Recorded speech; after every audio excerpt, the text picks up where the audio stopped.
Alors, Bruno Genesio, qui, on le rappelle, a vu ses joueurs battre le Real Madrid et l'Atlético. Est-ce que ça fait de Lille un favori face à la Juventus Turin? Deux chroniqueurs ne sont pas d'accord. C'est un duel. Yvan dit non, Lille n'est pas favori. Nico dit oui, ils sont favoris. Nico, vous commencez. Oui, j'ose Lille favori parce que je pense que Genesio et le groupe lillois en ce moment ils tiennent un truc et que la série de 8 matchs sans défaite avec notamment les 2 succès en Ligue des Champions, ça fait emmagasiner énormément de confiance et que c'est un paramètre qui peut être décisif pour eux demain face à la Juve. Donc moi j'hésite pas à les mettre pourquoi pas favoris et surtout aussi parce que je trouve que cette Juve elle n'est pas impériale, elle va mieux mais elle n'est pas impériale et que notamment Kaloulou, Gatti en défense centrale, c'est pas avec ça que tu marches sur l'Europe. Donc voilà, je mets le LOSC. C'est fini. Yvan. Le terme favori, ça veut dire que tu es censé gagner, si j'arrive à définir le terme favori. Lille n'est pas censé gagner contre Juventus. Lille a fait des super résultats en Champions League. Bruno Genesio a battu à peu près tous les meilleurs entraîneurs européens sur les 2 dernières campagnes et les dernières années, on va dire. Mais aujourd'hui, il n'y a pas de terme de favori pour moi par rapport de Lille par rapport à Juventus. Ils ont un paquet de blessés également. Je pense qu'il a bien étudié le jeu de Thiago Motta, qui est assez facile à lire finalement aujourd'hui, parce que c'est exceptionnel à Bologne. C'est un peu plus compliqué à Juventus aujourd'hui. C'est fini. J'espère qu'ils vont gagner. Favori, c'est autre chose. C'est fini, mon cher Yvan. Vous avez entendu les arguments. Oui. Vous n'allez pas l'air emballé. Oui, non. Disons que je fais la différence entre favori et vainqueur. Donc, c'est sûr que si on réfléchit bien tous ensemble, déjà, si Lille, pour moi, fait match nul contre la Juve, ben je considérerais ça, vu le résultat qu'il y a déjà eu, je considérerais ça comme super. Et donc, c'est pas non plus une obligation pour moi de voir les Lillois battre la Juve, avec en plus les blessés qu'ils ont. Un match nul, ça serait déjà très bien. D'accord, mais pour mon duel, là, je fais quoi, là? Disons que, allez, notre ami en second. Je crois que le point est à Yvan. À Yvan. Oui. Donc, Lille n'est pas favori, c'est bien ça? Non. Ok, très bien. Yvan, vous avez le point, vous le récupérez. Greg, je vais rappeler quand même la position de la Juventus. 6e en Serie A. En Ligue des Champions, il y a 2 victoires. 3-1 contre le PSV, 3-2 face à Leipzig et une défaite sur leur pelouse à Turin face à Stuttgart. Dans le contexte de la Ligue des Champions, ils savent faire des dizaines de choses que Lille ne sait pas faire. L'approche du match, le conditionnement, la façon de prendre l'arbitre. Il y a énormément de petites choses qu'un club comme ça... C'est à Lille, le match, on rappelle. Oui, mais qu'un club comme ça respire, respire depuis le premier matin. Donc je peux ils n'ont pas bien respiré contre Stuttgart. Non, mais attendez, après, il peut se passer des choses. Après, on joue les matchs. Mais ce que je veux dire... Il y a la vérité des matchs. Je ne suis pas non plus convaincu, pour aller un peu dans son sens, que Lille est une énorme équipe.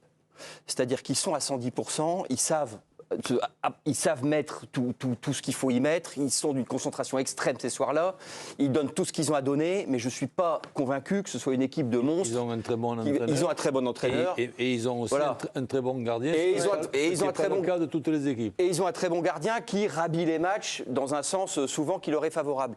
Mais à un moment donné, il va quand même manquer 2 sous pour faire un franc. Alors j'espère que ce ne sera pas demain. Mais là on parle de demain. Oui, mais à un moment donné, ça va se passer. Donc moi, je serais très impressionné s'ils battaient la Juventus. Ça me... Pour vous, ils ne sont pas favoris. Mais bien sûr que non. Vous voyez ce qu'il y a en face. De budget, de niveau de joueur. Après, un match reste un match et tout le monde peut gagner. C'est super. Un nul serait bien. Bah oui. Un nul serait très bien parce que tu fais rentrer des points. Mais quand ils ont été éprouvés au Portugal, ils ont aussi souffert. Ils avaient perdu 2-0, je ne suis pas sûr qu'ils aient une équipe qui soit à la hauteur de leur dernier résultat. Voilà. Donc le faire à chaque fois, bon...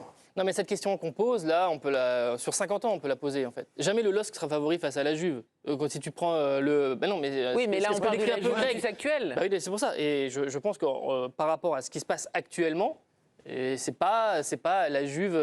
Enfin, par exemple, le bilan à domicile de la Juve en Serie A, il n'est pas bon. C'est une équipe qui prend des buts à chaque match de Ligue des Champions.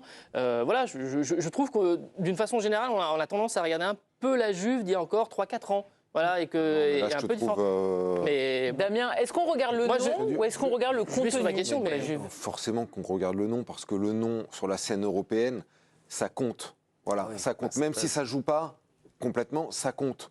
Il y a tout ce que ce club représente, la manière dont ce club gère l'expérience de ce type de rendez-vous, comment ce club appréhende ces rendez-vous. Et c'est un avantage, forcément. C'est un avantage forcément. Après, vous prenez les joueurs de la Juve. Oui, Alors, mais oui, il y a les des champions jeunes. d'Europe sont venus à Lille, ils ont perdu. Donc, tu vois, c'est pareil. Oui, d'accord, mais bon. Et tu le refais en plus. Donc, moi, je sais pas. Non, mais ok, mais on va voir. Moi, de là, je dis que Lille peut gagner. C'était une des questions. Il est raisonnable de penser que Lille peut gagner. Mais de là à faire Lille le favori de ce match, je trouve. Donc pour vous, il n'y a que pas c'est un de peu favori ou la Juventus est moi, quand la même Juve est favori? Non, la Juve est favorite. Mais pourquoi? Parce que la Mais Juventus... parce que la Juve sait gérer ses événements. Elle a l'habitude, même si l'année dernière elle n'était pas en Ligue des Champions, elle a quand même l'habitude de jouer des grands matchs de Coupe d'Europe. Les dirigeants savent encadrer ces matchs-là. Ce sont des joueurs qui sont bercés à une exigence absolue, au très très haut niveau. Tu as vu la liste des absents? Non, Mais oui, j'ai vu la liste des absents de Lille aussi. Elle n'a pas été rédhibitoire. Ah, tu parlais de Lille. Et par ailleurs, c'est un petit peu Roland, la liste des absents, elle n'a pas été rédhibitoire sur les matchs d'avant. Il y avait des absents, effectivement, je rappelle notamment Ils en avaient 11 contre Mais si ça se joue, par exemple, c'est des petits détails, mais ça fait partie un petit peu du panorama. Si ça se joue sur 4-5 coups de sifflet, ils seront pour eux. Mais ça compte. Et c'est triste, seront et pour c'est comme qui ça. Pour la Juve. Mais enfin. Mais attendez, vous avez vu le match à l'Atlético? Ils étaient pour qui les coups de sifflet? Ils étaient pour Lille. L'Atlético, Ça arrive c'est une pas fois, la Juve. hein. Ça arrive une fois. Bah, c'est arrivé. Et d'ailleurs, Ça arrive une fois, on en parle pendant 50 ans. Et d'ailleurs, quoi. alors ça, génial. vous avez raison d'en parler, parce que la communication qui a été faite autour de ça a quand même laissé entendre que c'était un pénalty injuste et qu'ils avaient été un petit peu favorisés. Ça peut se retourner contre eux demain. Non mais c'est parce qu'il n'y a pas non plus d'innocence à ce niveau-là. Donc croyez-moi, si c'est sur 4 ou 5 coups de sifflet, ils seront pour la Juve. Donc là, vous partez du principe que le club français va se faire voler demain. Non, si ça se joue sur 4-5 coups de sifflet, ils ne seront pas pour Oui, eux. donc c'est ça que Voilà, vous mais c'est dites. tout. Mais c'est l'histoire des Coupes d'Europe. Vous n'allez pas me faire croire que vous n'avez pas compris que la Juventus ou le Real n'étaient pas arbitrés comme les autres.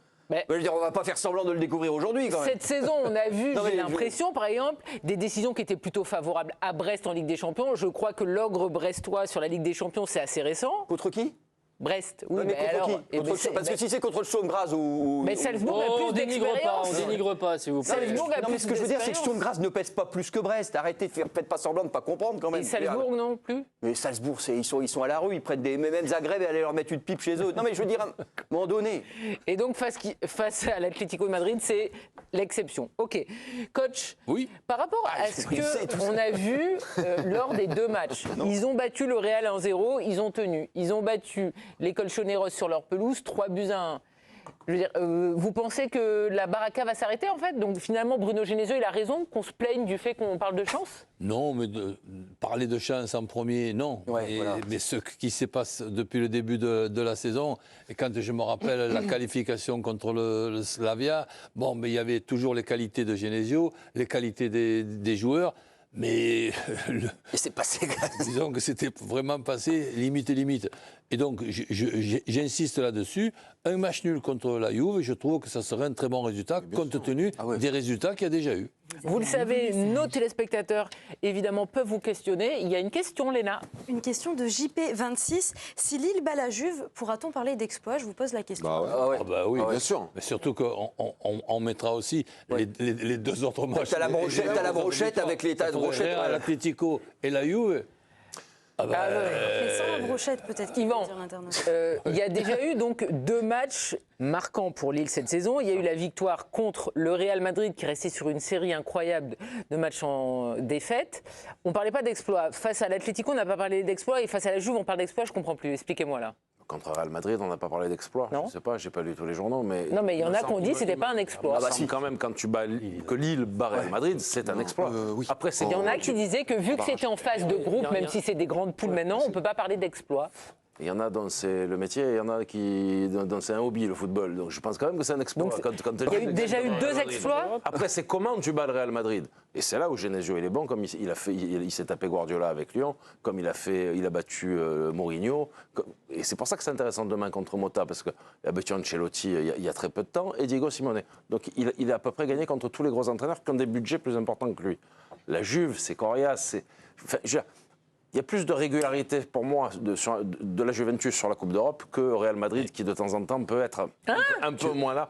Mais non, mais attendez, Yvan, vous êtes... Tu rajoutes aussi. Sur des matchs comme ça, Mourinho. aujourd'hui, la Ligue des Champions, c'est plus 6 matchs, hein, c'est 14. Donc on ne parle pas de la même chose. Donc, Enfin, je au pense que palmarès, lui- la Juventus n'est pas présent sur les dernières années, alors que le Real. Non mais on parle pas, on n'est pas au rattrape printemps là. quasiment Là on est en poule, on n'est pas au printemps, c'est pas la même On pour le Real. n'est pas dans le money time, là on Non. est dans les matchs de poule où on collectionne des points. Donc tout ce qu'a fait Lille, c'est extraordinaire. Battre Juventus demain, c'est compliqué. Tu rajoutes Évidemment. Fenerbahçe avec Mourinho. Hein. Et Mais Fenerbahçe. c'est pas Mourinho. plus fort que le Real et l'Atlético de gagner demain, Mais rassure-moi. après, parce que il là, je suis pas- faut le raisonner sur un match, sur le match du soir et pas sur la globalité d'une saison ou d'un club. Ah, demain, la Juventus, comment ils vont se présenter? Peut-être qu'ils vont être au top et peut-être que dès les 10 premières minutes, on va se dire il y a un coup à faire pour la Juventus parce que la Juve est fatiguée, pour Lille, parce que la Juve est fatiguée du week-end italien. Ça reste un match. Après, contre Thiago Motta, ce sera intéressant parce que c'est un des entraîneurs les plus à la mode aujourd'hui en Europe avec Xabi Alonso. Ça sera intéressant encore une fois pour Lille et pour Genesio de voir ce que ça va donner. Hein.